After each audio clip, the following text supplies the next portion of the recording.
আশেক এবং মাসুকের খেলা এখানে। যদিও তো কুকুর, সে আশেক ছিল কিনা বলেন? তার লাইলির আশেক ছিল। আবার লাইলির বা আশেক আর একজন ছিল, তার নাম হলো মজনু। এই মজনু কুকুরকে জিজ্ঞাসা করত,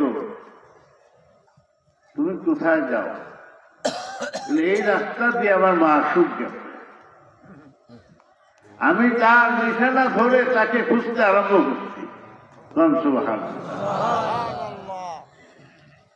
তা আমাদের উচিত হলো আকাবের দিন হক্কান উলামায়ে কেরাম যে রাস্তায় চলে গেছেন, আমাদেরও সেই রাস্তা অন্বেষণ করা দরকার। এবং সেই রাস্তা ধরে যদি আমরা তালাশ করতে থাকি, অবশ্যই মাকামে মাকসুদে আমরা বসতে পারব। হক্কানে উলামায়ে কেরাম ওয়াজ করেছেন, সারা রাত্রি বলে আপনারা জাগরণ করছেন। এই জাগরণ যদি আল্লাহ আল্লাহ রাসূলের মহব্বত হয়ে থাকে, এই শরীর জাহান্নামের আগুনে পুড়বে না।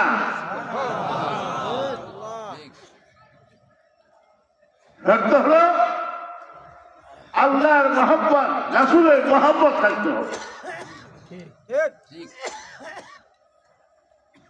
আল্লাহ যেটা করতে বলেছেন আপনি আমি সেইটাই করব, রাজি আছি।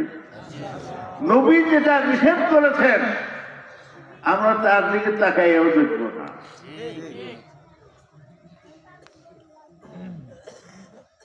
হাদিসে আসছে আল্লাহ রাসূল বলেন, দা মা ইউরিবাকা, তুমি ছেড়ে দাও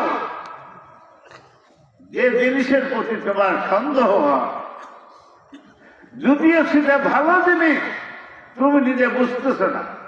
যে বুঝে তার কাছে বসো, জিজ্ঞাসা করো। যদি সে বলে এটা ভালো, তাহলে কি বলবো আমরা? ভালো। আর যদি বলে না এটা করা চলবে না, আমরা সেটা করবো না, নাকি?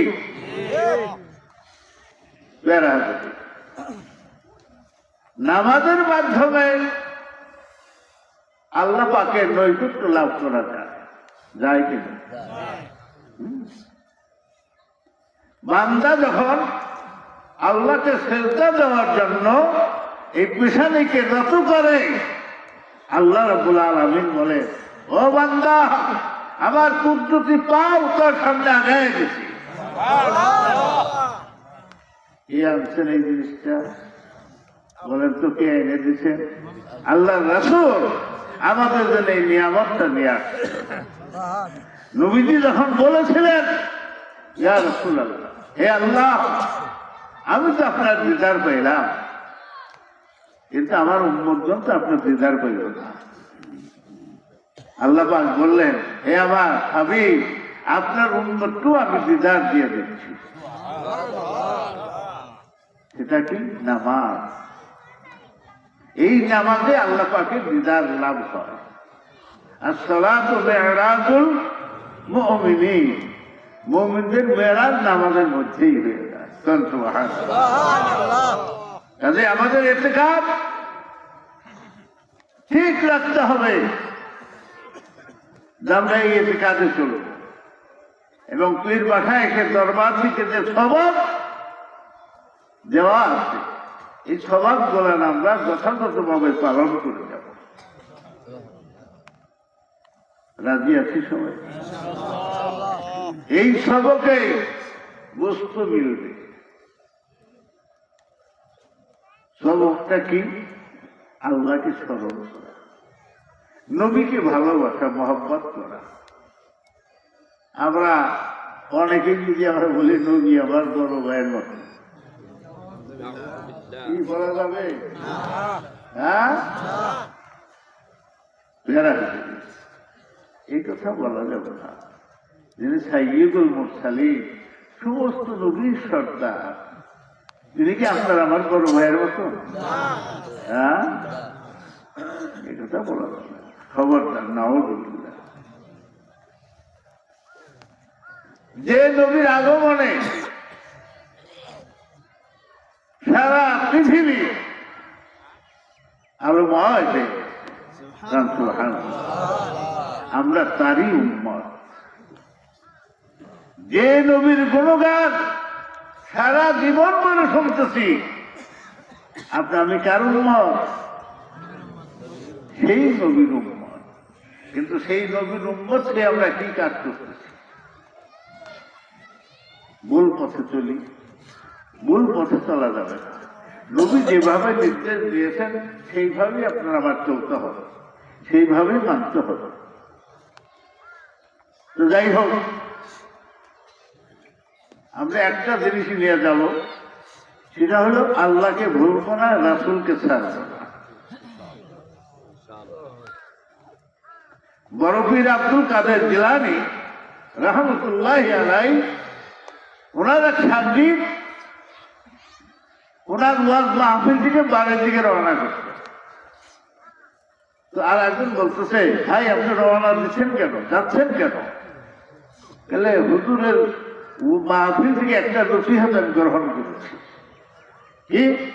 আমার বাকি জিন্দেগানিতে আর ওয়াজের দরকার নেই। কি বলছেন? যে নেক আমল সামনে আসলে এটাকে আঁকড়ে ধরবা, আর খারাপ কাজ আসলে সেদিকে তাকাইয়াও দেখবে না। ঠিক আছে, ওয়াজ ঠিক আছে না? আমরাও আমাদের সামনে যত নেক কাজ আসবে আমরা এটাকে ছাড়বো না। জানো যদি যায় তবু ছাড়বো না, কারণ এর পিছনে কি আছে? মনে মুক্ত আছে, এটাকে ছাড়াও যাবে না। কাজেই আর গুনার কাজ দেখলে আমরা সেদিকে তাকাইয়া দেখবো না। এই দুইটা জিনিস যদি আমরা মাইনে চলতে পারি, আর এই সঙ্গে যদি আল্লাহর দিকে আজকার করি, দেখবেন জমিনে যদি ময়লা আবর্জনা থাকে সেখানে ফসল বললে কি ফসল জানাবে? একটা কাজ, সেটা হলো এই দেহটাকে শরীয়তের জমি বানাইয়া দিতে হবে, এবং এই দেহের ভিতরে তরিকতের লাঙ্গল দিয়ে কাজ করতে হবে। কাজ করার পরে মারিফতের বীজ গ্রহণ করে হাকিকতের ফল আপনি খাইতে পারবেন। সকাল সন্ধ্যায় আল্লাহ বলছেন, বিল গুদুব্বি ওয়াল আসাল, তুমি সকাল এবং সন্ধ্যায় কি করো? আমি আল্লাহকে ডাকো। হ্যাঁ, এই ডাক আল্লাহ শুনেন কিনা বলেন? সামিউন বাসীর, আল্লাহ বলেন আমি শুনি এবং দেখি। কাজেই জোরে বললেও শুনবো, মনে মনে বললেও শুনবো। আমি যেভাবে আল্লাহকে ডাকি না কেন সেইভাবেই আমার আল্লাহ পাক শুনবে।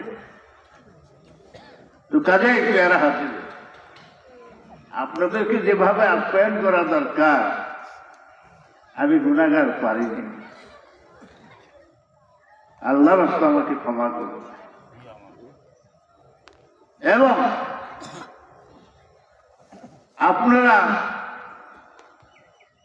আল্লাহ আল্লাহ রাসূলের আশিক পাগল, ওলির পাগল, যে ওলির দরবারে আগমন করেছি, উনি আমাদের সামনে আছেন।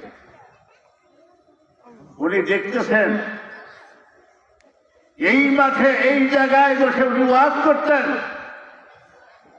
দোয়া করতেন। এই দোয়া যেন আল্লাহ পাক কিয়ামত পর্যন্ত কবুল রাখেন। কাজেই ওলির রুহানি দোয়া নজর থেকে যেন আমরা মাহরুম না হয়ে যাই। হক্কানি ওলির দরবারে আসলে আল্লাহ পাক তার উপর রহমত নাযিল করেন। আর যদি খেলে লাগায় থেকে দৌড়াদৌড়ি করি তাহলে কোনোটা কি মিলবো? কোনোটাই মিলব না। এর হাতে এক নজর, এক নিয়াতে থাকতে হবে। হ্যাঁ, তাহলে দেখবেন আল্লাহ পাক নিয়ামত দিয়ে ভরপুর করে দিবে, মুর্দা বেল জিন্দা হয়ে যাবে। যাই হোক, এখন ফজরের পরে এই বিশ্বের ভিতরে যে বড় পীর আব্দুল কাদের জিলানী রহমতুল্লাহ আলাইহি উনি সবক করতেন। আমরা সেই তরিকার একটু সবক মশক করবো, কাদিয়া তরিকা। সকলে নিয়াত করুন, চক্ষু বন্ধ করে নিয়াত করুন, বিসমিল্লাহির রহমানির রহিম। আমি আমার কলবের তরফ যাচ্ছি, আমার কলব আমার জনাব পীর সাহেবুল্লাহ কলবে রসুল্লাহ ইমাম রব্বানি মাহবুব সুবহানি কুতুব সামদানি গৌসুল আজম হযরত শেখ সৈয়দ আব্দুল কাদের জিলানী রহমতুল্লাহ আলাইহি কলবে রসুল্লাহ আল্লাহ পাকের আরশের তরফ মুতাওয়াজ্জা। আল্লাহ পাকের আরশ থেকে কাদিয়া তরিকার নিসবত অনুযায়ী একজন জিকিরে ফায়েজ আমার কলবে প্রদান করবে আল্লাহ। জবান করে স্পষ্টভাবে আল্লাহ, হরকম দিয়া কলবে আল্লাহ, সামনের দিকে চোখ দিয়া আল্লাহ আল্লাহ আল্লাহ আল্লাহ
আল্লাহু আকবার, লা ইলাহা ইল্লাল্লাহ মুহাম্মাদুর রাসূলুল্লাহ, লা ইলাহা ইল্লাল্লাহ মুহাম্মাদুর রাসূলুল্লাহ, লা ইলাহা ইল্লাল্লাহ মুহাম্মাদুর রাসূলুল্লাহ, আশহাদু আল্লা ইলাহা ইল্লাল্লাহ ওয়া আশহাদু আন্না মুহাম্মাদান আবদুহু ওয়া রাসূলুহু।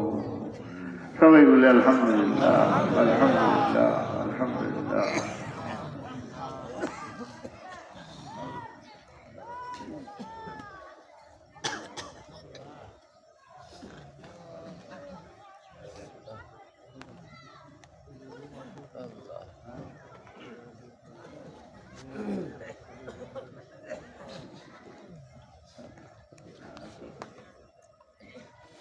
আসসালামু আলাইকুম। ওয়ালাইকুম আসসালাম।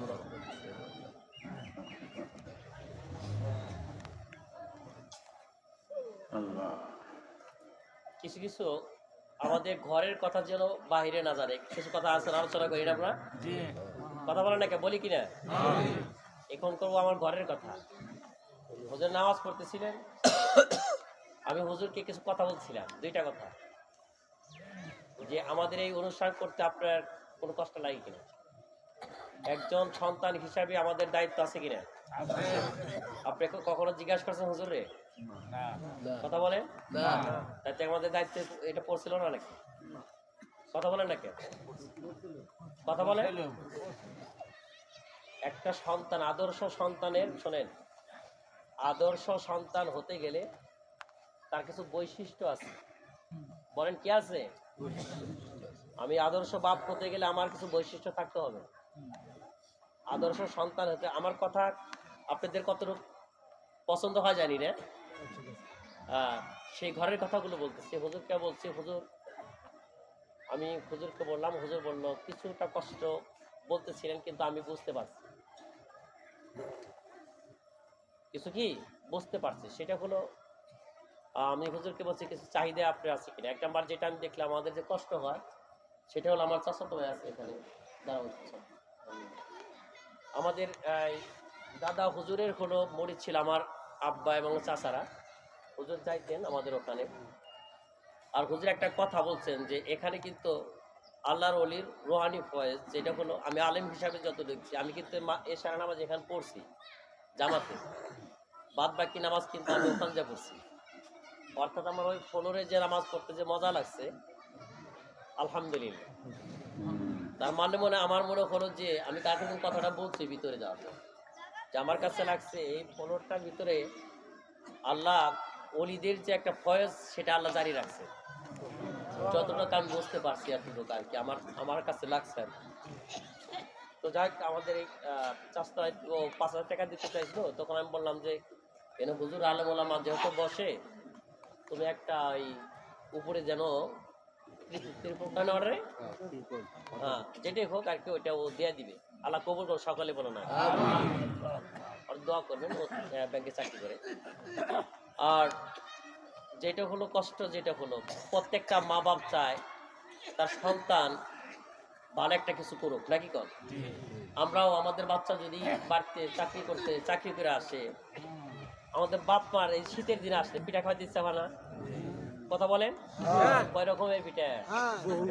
অনেক রকমের, নাকি?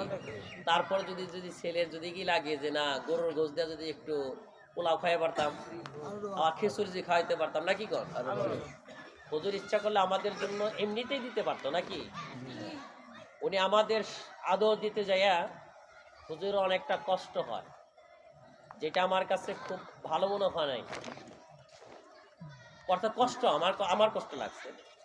সেক্ষেত্রে হলো, আমি হুজুরকে বলছি, মানে আপনাদের উপরে অনেক বিশ্বাস করে কথাটা, মানে আমি বলতেছি, হুজুর বলেন নাই, বিশ্বাস করে বলতেছি যে গরু জব করছে হুজুরে, এটা মাইক দিয়ে বললে এটা জানবে। কথা বুঝতে পারছেন? এটা কি লোকেরা বলবো যে এটা কষ্ট হয়, এগুলা করে, বুঝতে পারছেন? হ্যাঁ, এই জন্য আমি চাই না যে আমার এখানে মানুষে জানুক। কি পছন্দ করেন না কথাটা? তাহলে আমরা যেন আগামীতে কষ্টটা মানে একটু আমরা অংশীদার হতে পারি, আমরা পারি না ভাই? এই জন্য হলো, এখানে হলো সাব্বির, আমি আমাদের ভাই তরিকুল ইসলাম, মান্নান ভাই, আমরা 2,000 করে টাকা দিই, পরামর্শ করি নি, 2,000 করে টাকা দিন, 10,000 টাকা ইনশাল্লাহ। কি রাজি আছেন? ভাইজান 2,000 করে টাকা আমরা দিব ইনশাল্লাহ। মান্নান সাহেব, ঠিক আছে ইনশাল্লাহ, আল্লাহ কবুল করো, সকালে বলো না, আমিও দেব ইনশাল্লাহ 2,000 টাকা। এখন বাদ বাকি হলো, আমরা 1,000 করে টাকার আমরা কিছু ভাগি হই, 1,000 টাকা, বেশি যাবো না, 1,000 টাকা। আপনি এটা দূরত্ব নেন, এই দায়িত্ব একজনে আমি দিয়ে দেবো, আজকে দিয়ে দেবো, আপনি ওই মোবাইল দিয়ে আপনি এগুলো আসার আগে সংগ্রহ করবেন। আর হলো অন্তত 10টা কলম, এখানে আমাদের কিছু ঘাটতি আমাদের রয়ে গেছে, এটা আমাদের বলতেই হবে, না হলে এটা হবে না। অন্তত 10টা কলম 10টা পেজ এখানে থাকবে 10 জন লোক। আল্লাহ লিয়াকত আলী ভাইকে আল্লাহ কবুল করেন, সকালে বলেন আমি। আমার মহব্বতের ভাই, আমার নজরুল ভাই, আমার গ্রামের মানুষ। ডাক্তার নজরুল ভাই 1000 টাকা আল্লাহ কবুল করুন। 2000 নামি আল্লাহ থাকবি। ওই আমার আর এক ভাই শুনছি, নাম কি যেন? নুরুল ইসলাম ভাই, কয় হাজার? 1000 টাকা শুনছি। হ্যাঁ, লিখতেছি। ওই দেখেন কতগুলো হয়েছে, লেখেন। নজরুল, ডাক্তার নজরুল, তাড়াতাড়ি আটটা কলম নাম তো দেখি।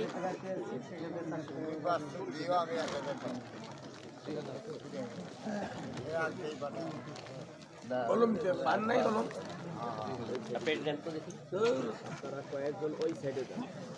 আপনি ওই সাইডে যাওয়া লাগবো, ওখানে যাওয়া লাগবো। তরকুল ভাই একটু কষ্ট করতে হবে, এটা আপনার কষ্ট করতে হবে। আপনি যান, ওই যে যাচ্ছে, আপনি লিখে দেন। গ্রামের নাম লিখেন। আপনার নাম কি? আমার নাম নিয়াল মন্ডল। নিয়াল মন্ডল। বাড়ি বললে আপনার মোবাইল নাম্বার? মোবাইল নাম্বার তো আপনি তাহলে তো কিভাবে নগদ দিয়ে গেলেন? এটা কাজে রাখতে হবে। হুজুর, আমরা দুইজনে আমরা 1000 দিব, আমি 500 টাকা। দেখছেন, আমরা আসলে দেওয়ার জন্য এতই, কিন্তু কোনো আমাদের কিছুই